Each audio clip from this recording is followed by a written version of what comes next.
वसमत शहरामध्ये महसूल मंत्री चंद्रशेखर बावनकुळे यांची प्रचार सभा संपन्न। बावनकुळेंच्या सभेत नगराध्यक्षपदाच्या उमेदवारांची भाषणाला संमती। उमेदवार राजकीयदृष्ट्या अपरिपक्व असल्याची जनतेतून आरोप।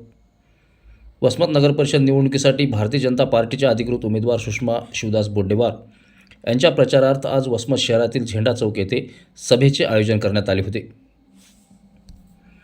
या सभेदरम्यान महसूल मंत्री बावनकुळेसह सर्वच कार्यकर्त्यांनी आपापले मत व्यक्त केले, परंतु नगराध्यक्षपदाचे उमेदवार असलेल्या महिला यांना संधी न देता केवळ त्या उमेदवारांनी सभेला मूक संमती दर्शवल्यामुळे राजकीय वर्तुळामध्ये चर्चेला उधाण आले आहे।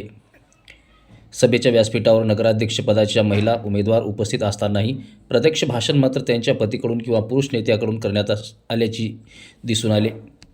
महिलांसाठी राखीव असलेल्या पदावर निवडणूक लढवली जात असताना उमेदवारालाच बोलण्याची संधी न मिळाल्यामुळे हे महिला सक्षमीकरणाच्या भूमिकेला छेद देणारे असल्याची प्रतिक्रिया नागरिक व महिला कार्यकर्त्यांतून व्यक्त होत आहे। त्यामुळे भाजपचा नगराध्यक्षपदाचा उमेदवार राजकीयदृष्ट्या अपरिपक्व आहे का, असा सवाल नागरिकातून उपस्थित केला जात आहे। प्रचारात मुद्देसूद मांडणी, स्वतःची भूमिका आणि नेतृत्वगुण अपेक्षित असताना नवरोबांची आघाडी पुढे करून निवडणूक लढवली जात असल्याची चर्चा जोर धरत आहे।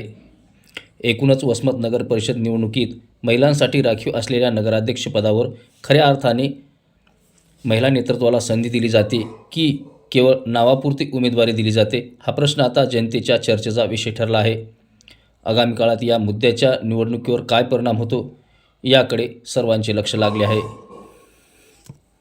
परंतु दुसऱ्या पक्षाचा आघात केला आणि त्याला उमेदवारी दिली। म्हणून माझी एक विनंती आहे, तुमचा कार्यकर्ता आहे, तुमचा भाऊ आहे, तुमची बहीण आहे, तुमची सून आहे, तुमची लेक आहे, तुम्ही 20 तारखेला कवळे आमच्यावर मतदान करून बदल द्यावं, तिन्ही ठिकाणी निवडून जावं हीच प्रसंगी विनंती करतो आणि मी माझी शब्द संगीत